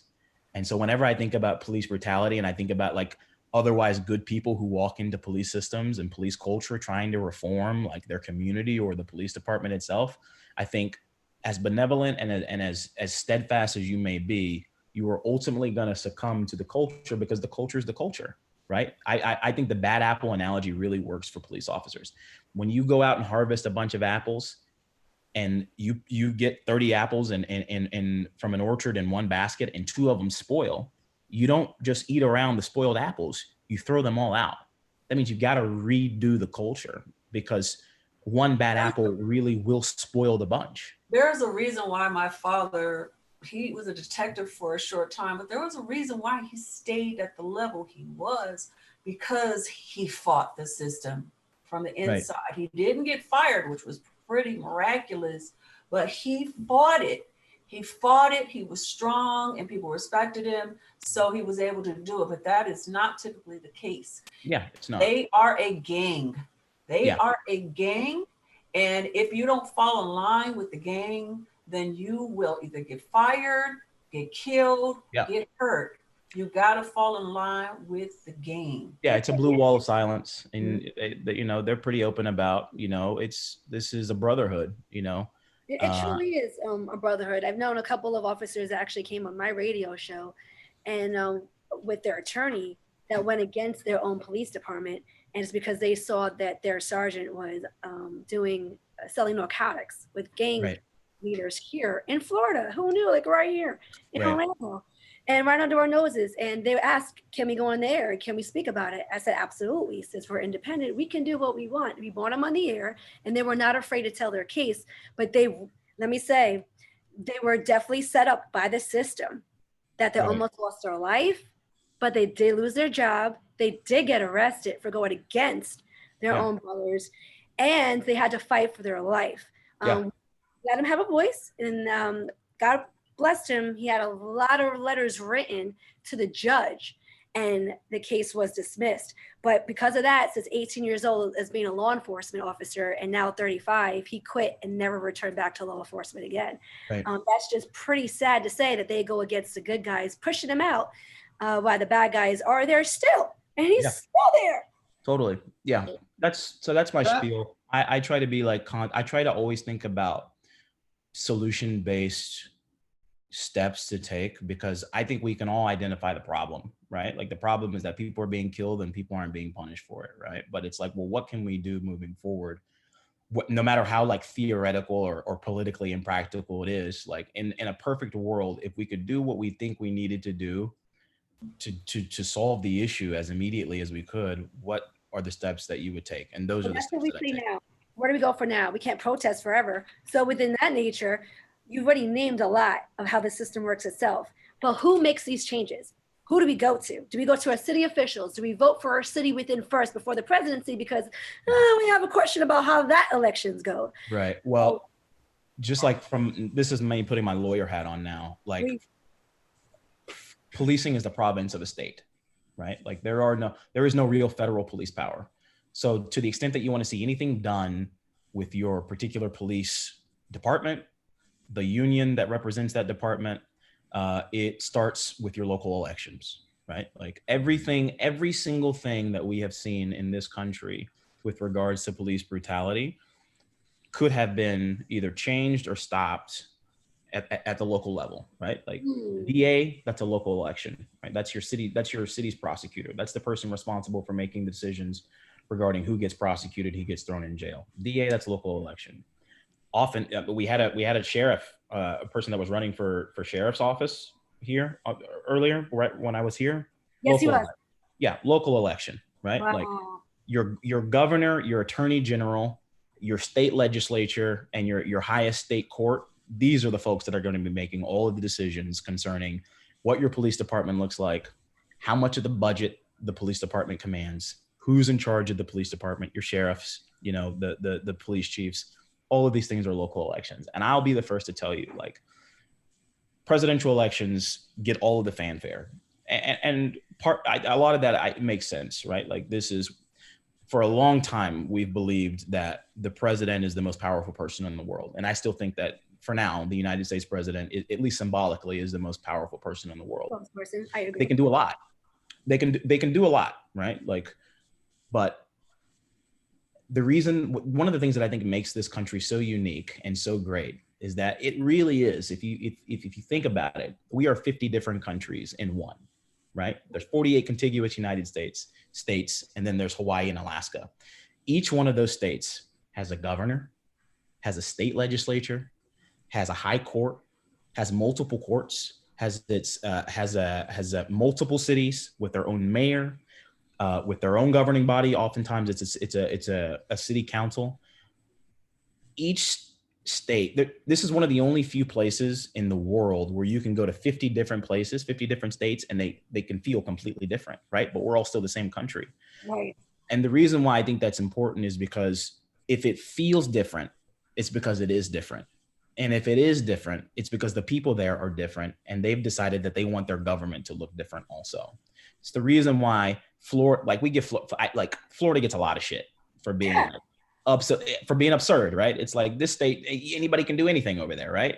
By the time you get caught, that's right. What Yeah, exactly. But we don't talk about other states like the way that we talk about Florida. But right. the reason why we don't is because Florida is different, right? Like, so the point that I'm trying to illuminate here is change happens at the local level, right? The way that I've always looked at it is, I think people look at it at the inverse. They're like, the higher up we go, like the higher up the office is, the more important it is. I think it's the inverse.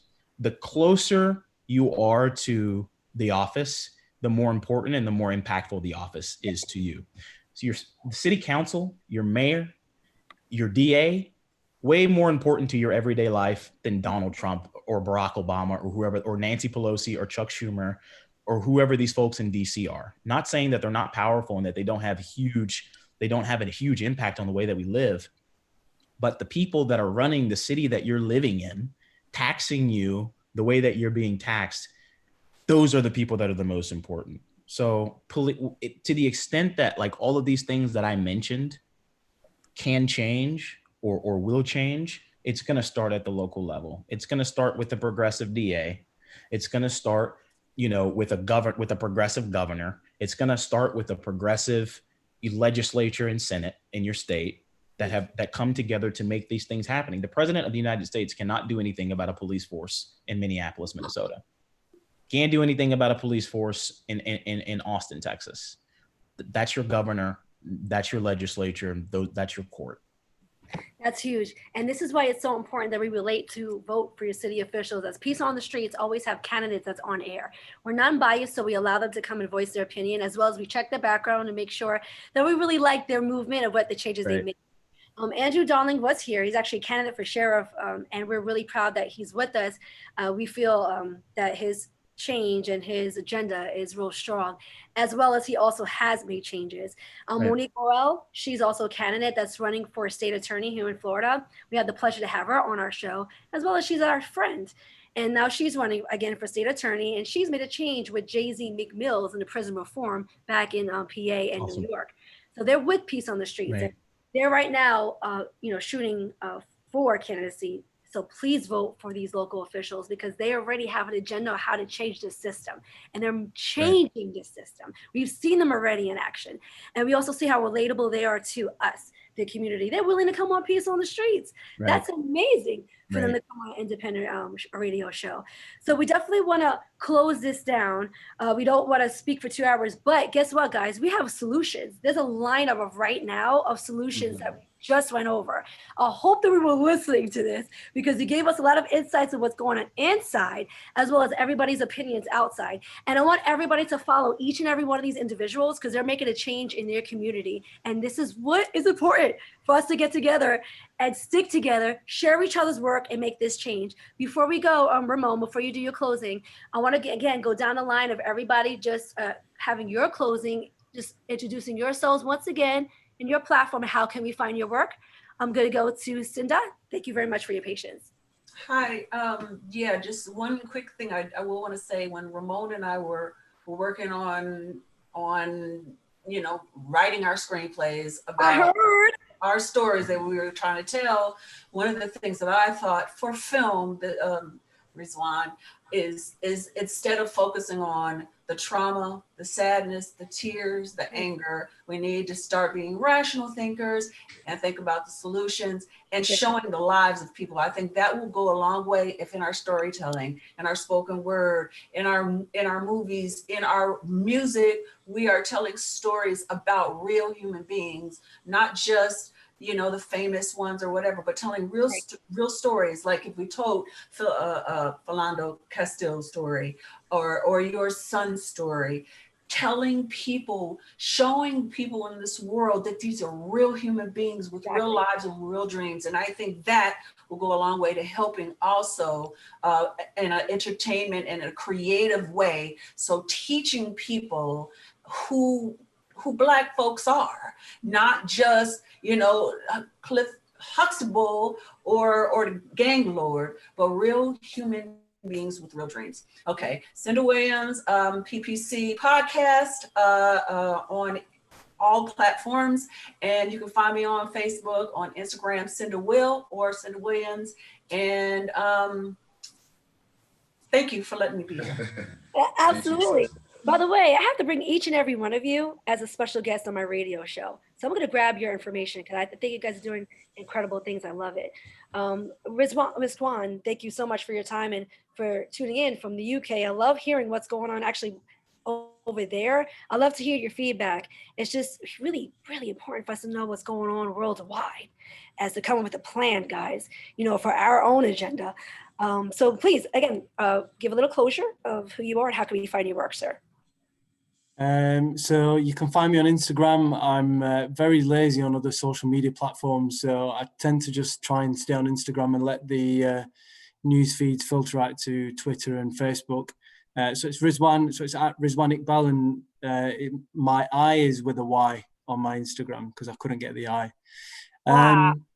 I really want to echo what Cinda said, and I'd love to keep conversations with the creatives in the room here. Out of lockdown, one of my inspirations has been to develop a cultural program, a dream and a passion of mine that shifts the focus away from white institutions and white art, which I believe is really blocking the creativity and representation of people of colour here in the UK. So one of my kind of driving passions right now is how do we represent different voices different forms of visual art, performance, film, poetry here in Manchester. And there's some amazing work that's happening in Manchester, which I feel, unfortunately, events unfold their own thinking on what they must do. So my kind of lasting, or if I can leave my kind of reflection, is kind of echoing what William said as well about politics, and people getting savvy and reading and being informed about what's happening with our judicial system, because I think there is a huge dumbing down of young people who are gaming, and there's so many 100 million Twitch and Twitter and TikTok distractions that are not allowing young people to get involved in the political discourse. And I feel for people of colour, we absolutely need to take responsibility for the next generation to be armed in that thinking in a very, very smart and effective way. Who are our next lawyers? Who are our next attorneys? Who are our next educators, creative thinkers, film directors? We almost need to start that, this movement of, who are our future thinkers. So we almost need to develop some sort of talent development recruitment program for our next generation. And I feel, just echoing what Cinda was saying, the arts is the way which I feel I'm most comfortable to put those stories and tell stories. I think there's a real beauty in storytelling.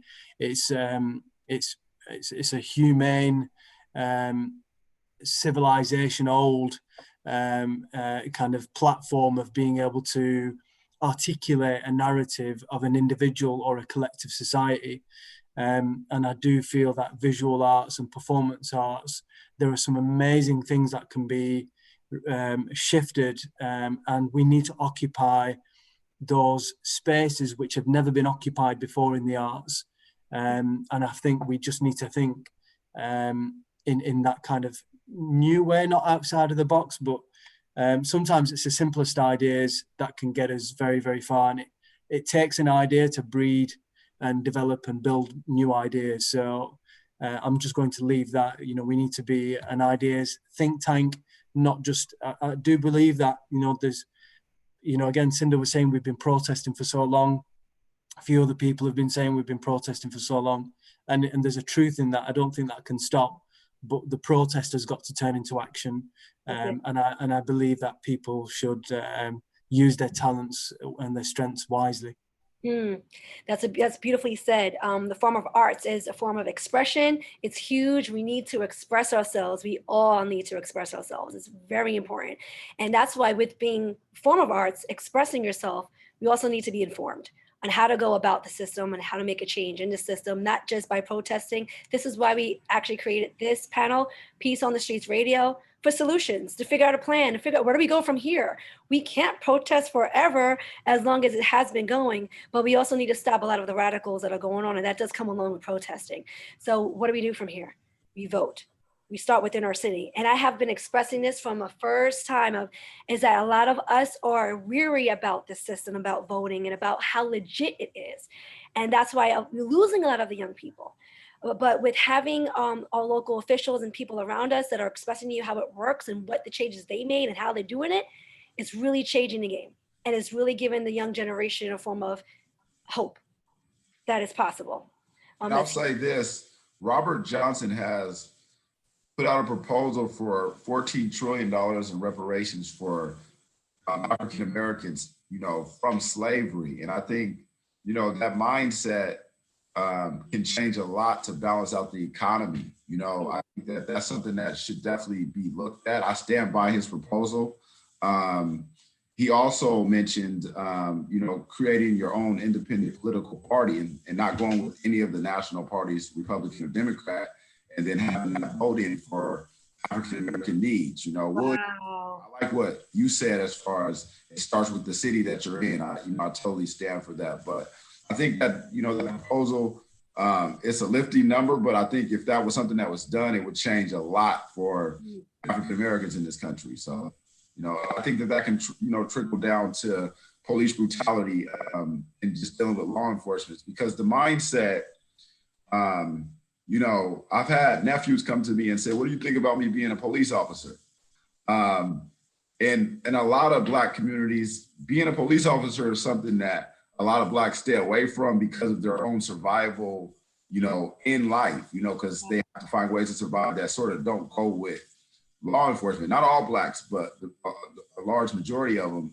And then, you know, so you look at the economy in a way too, you know, like how much are we involved in the economy? How much do we balance that out? You know, I definitely stand for that proposal with Robert Johnson, you know. He is the owner of BET, and he came out with this proposal, I think, a few weeks ago, something that he's moving forward with. So I'm looking forward to that.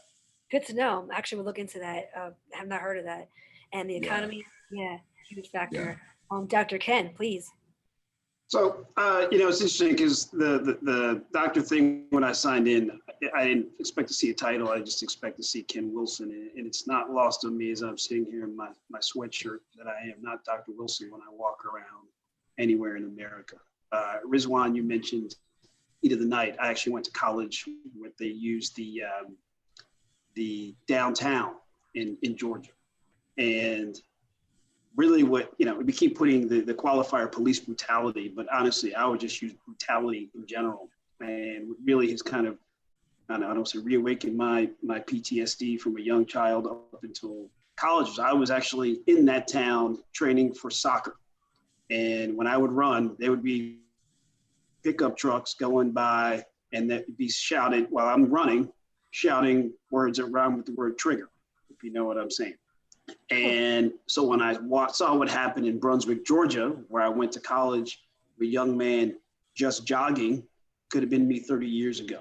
And then you have in succession, Breonna Taylor and then George Floyd. So really my involvement in this conversation is to remind us, well, to remind anybody listening that being Black in America doesn't matter if you're an MD, it doesn't matter if you're President of the United States. We have what we have currently because we did have a Black President of the United States. And so the system rebounded back to what it understands, which is well, we know what it understands.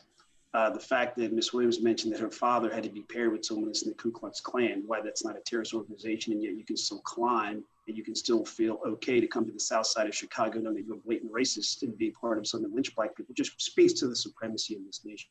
So I want to be clear that even with the MD title, that the only person that's been pulled over in front of his house with his Black children looking out at the door with the police sirens going is myself. And the discrepancy is that my neighbors came out and said, hey, Ken, we saw the police, is everything okay? Of course, their perception is that the police were here to help me, not to potentially arrest me. So I just want to be clear that that's where I live. So when I saw, and then I'm gonna get to your point about how can we help and how can we find it. So when I saw Aubrey get murdered, and I could not stop watching it, first as a physician, and then from what William said earlier, this is a former police officer.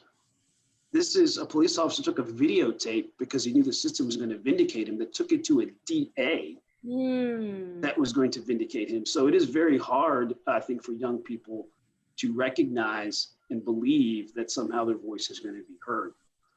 So I created an organization because of Chicago being what it is. It's called justliving.org. And the word just has two meanings. Just meaning what is morally fair and ethical.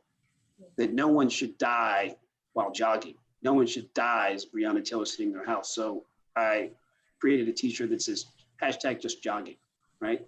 Is a way of quiet protest. And that it seems to have resonated with white America, who happens to know me as I guess this case is Dr. Wilson, that while if Ken's concerned about just jogging, then we should all be concerned. So I think that is the best way to do that, is to infiltrate, take over.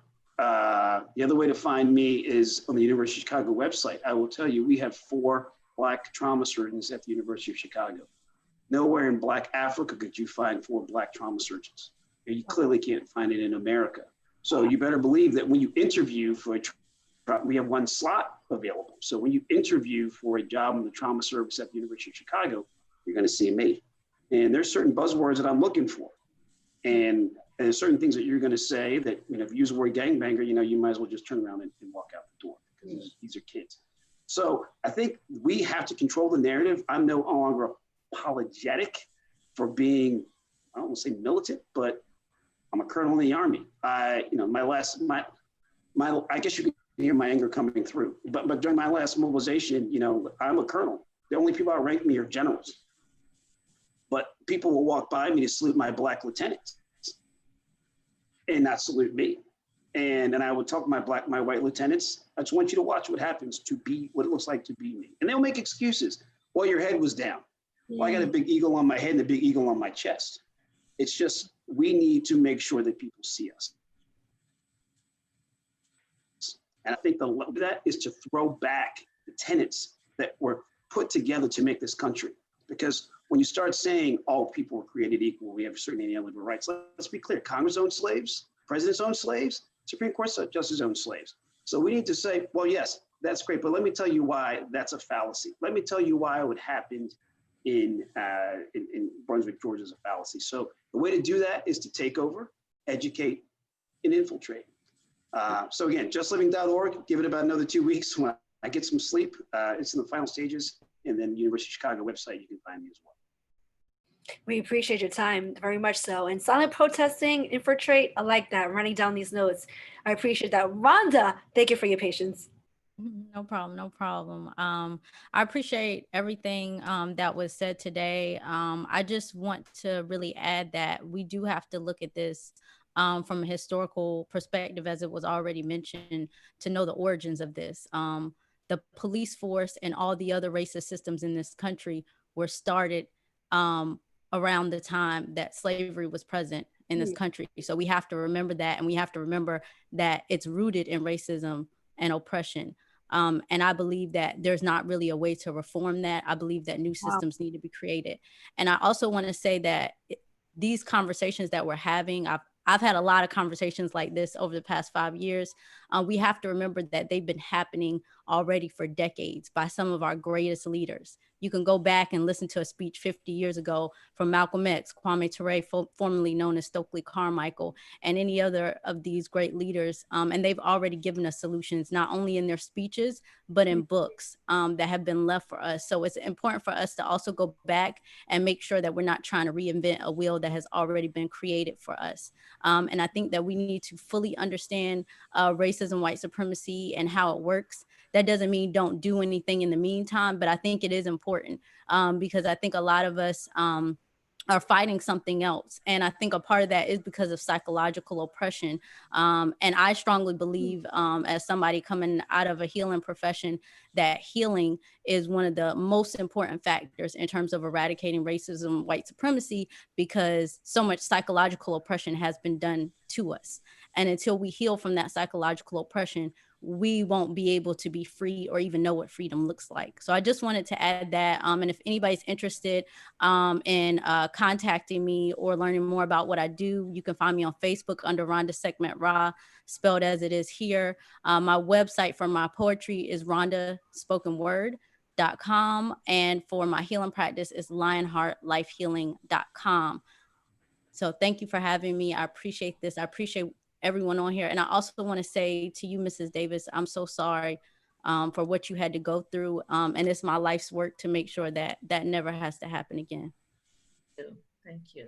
Thank you, Rhonda. I have to bring you on my show for spoken word. Very well said. So Rhonda doesn't believe in reform. She believes in starting over. And how do you reform something that's actually set up to suppress? Interesting. Marvin Davis, thank you. Again, our condolences deeply. Would you like anything you like to express and really, say out there to our listeners and viewers? Well, I want to say thank you for having me. I appreciate that. And Absolutely. one thing that sits in my heart is that I keep saying that the country will not rest until justice is met. And I will say that and keep saying that until we can see something happening different in this country. We shouldn't stop. We should continue to fight on and protest until we see justice. And I know that comes with the ability of having power. So thank you very much. I just want to say that. Absolutely, Ms. Davis. Thank you for your time. I appreciate that. And William. Hey guys again. Yeah, my name is William Ibokwe. You can find me on all social media platforms under the same name. I am pretty new to like the arts as like an actor, and so like my presence isn't as big in that field yet, but I have faith that that'll change in due time. I want to thank you guys for having me on here. Yeah, you guys can reach out to me. I'm happy to have a conversation with you all about these topics beyond the scope of what we've discussed here. It's been a pleasure to hear from all of you and to take everything in. I mean, truthfully, my intention was just to come here and really just to listen the entire time. It's why I didn't say anything. I was just listening and taking things in. And so I'm glad to have heard from everyone and how your different life backgrounds and your perspectives have shaped the way that you both view the issue and also think that the issue should be solved. And so yeah, it's been a pleasure to hear from you all. Marva, everyone has said, has given their condolences. There's not anything that I could say, that is going to be powerful enough to convey what I want to convey to you. But I want you to know that I admire your strength and that, I do not know the child that you lost, but it is my belief that because if he is an extension of you, then it is no doubt a terrible loss for all of us, those who have met him and who did not meet him. And I am grateful that his mother is here advocating not only on his behalf, but on the behalf of others. Well, thank you for that. Yeah. Appreciate So that is sincerely how I feel. Ramon, thanks so much, man, for having me here and for feeling like that I needed to be a part of this. I really am just a humble listener, and I want to thank everybody for tuning in. And I really hope and believe, as an optimist, that the things that we have discussed here and the observations that we made here are the genesis for the things getting better for the generations that are not yet here. So thank you for allowing me to be a part of it. That's it. Well said, William. We appreciate you. And Kwame. Yes, the Canadian goes last, eh? Sorry. It's all good. It's all good. Like I said from the jump start, like honestly, like William said, I'm just really glad to be able to listen to some great voices. Still wondering why or what I could contribute to this, only that my experiences as a kid that wanted to be a police officer. I could tell you it all stems from a mentality that needs to be changed. It really has to start from the kids and the education of these people that are going to be hired, because I am telling you, I've been in those situations where I've had power against somebody and I was allowed to do whatever I wanted to do with that person.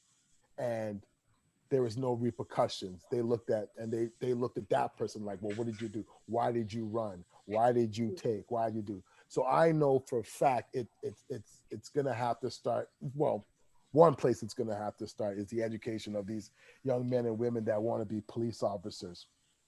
As far as what I do and how you can find me again, my film was called Soul on Ice: Past, Present, and Future. It is about the history of Black athletes in the game of hockey. I think when it comes to learning and being proud of who you are and where you come from, you got to know some of those things. And I'm sure none of you, besides Ramon, has ever watched a hockey game in their life. I have. Go Capitals. It's a great sport, and there's some great history in there. And before 2015, people weren't talking about Black athletes in the game of hockey. And I put a film out, and if you even go and start looking at what's going on, there's been a movement going so that these young kids can have an opportunity. I feel that sometimes as Black people, we put ourselves in a box and say, these are the things that we do, and these are the things we don't do. When it comes to athletics, hockey is one of those things where we say, oh, that's for white kids. It's for us as well. And I just wanted to put that out there. So I also have a podcast. It's called Soul on Ice, the podcast. You can listen to that each and every Wednesday. And yeah, once again, thank you for having me. And again, Cinda, like, I'm losing it because she's right there. No Better Blues is one of my favorite movies of all time. And when Ramon told me that, I'm sorry, I got to just take a moment because I'm not going to. But, you know, it's one of my favorite movies of all time. And as a director, Spike Lee was the guy that I looked up to and his stories. And when I saw Mo Better Blues, just every single piece of part of that movie, from every actor, from every song to every voice, like Cinda, I can hear you in my head right now singing. You can never tell what's in a man's mind. I can hear it as clear as day. I mean, if you could sing that verse, it would be even better. But I just want to say, I'm just so glad to be in your presence, my dear. And I mean, I've always wondered where you were, and I'm hoping that you keep doing your thing, girl.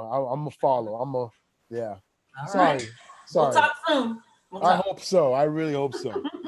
Awesome. We really appreciate each and every one of you. I just want to give, again, just a little shout out at the end, again, to Marvin Davis, to Rhonda, Dr. Ken, Tamina, Cinda, Rizwan, Andrew, Patrick, Jackie, Kwame, and William. Thank you guys for being with us here at Peace on the Streets panel. God willing, maybe we can keep continuing this journey and have this panel come back with a lot of listeners and viewers. You never know. I think that we also did come up with solutions and with ideas on how to make this happen after protesting or during protesting. There just has to be some sort of solution. We got to figure out a plan. I think that we've been very insightful, releasing a lot of information, and we gave a lot of information for others to understand how to make a change and how to go about it, especially a young generation. They just didn't know how to go about it.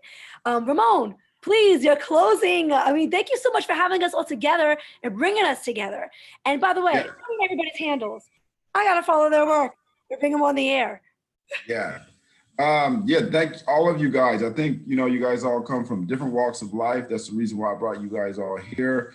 I look forward to collaborating with all of you guys in the future. Marvin Davis, we have conversations so I'm honored for you guys to take in on this conversation for some of the stuff that I didn't even have answers to, so it's very educational and much needed. Hopefully, we move, united as a nation and going forward, and I also want to share this with you guys that, no matter the religion, this is still a spiritual battle as well too, so I look at it like spiritually, good versus evil. So I always put that in my head. It's not really about color. It's not, I judge people off of like their characters, and so I go forward with that. And God bless you guys, and thank you guys for joining in. Very well said, Ramon. It is a spiritual battle, good against evil. So thank you for that. Thank you, everybody, for being with us again here at Peace on the Streets panel. Don't forget to tune in every Wednesday, 9 to 11 p.m. Eastern Time, the RB Quiet Storm at WOKB 1680 AM, Peace on the Streets Radio. This will be on Peace on the Streets Radio. We will take this audio and implement it on our show. So throughout our show, Wednesdays when we air, we'll hear each and every one of you and your point of views. Thank you so much for your ideas, for just your creative work itself, for expressing yourself, and for your knowledge, guys. Ramon, thank you for putting us together. I really appreciate to be around like-minded individuals. Thank you again for being with us, guys. Patrick from Zoom Theater, you're the bomb. Thank you. Thank you all. Thank you all for being here. Thank you guys. Stay safe and God bless. Ciao. All right. Thank you. Bye all. Bye.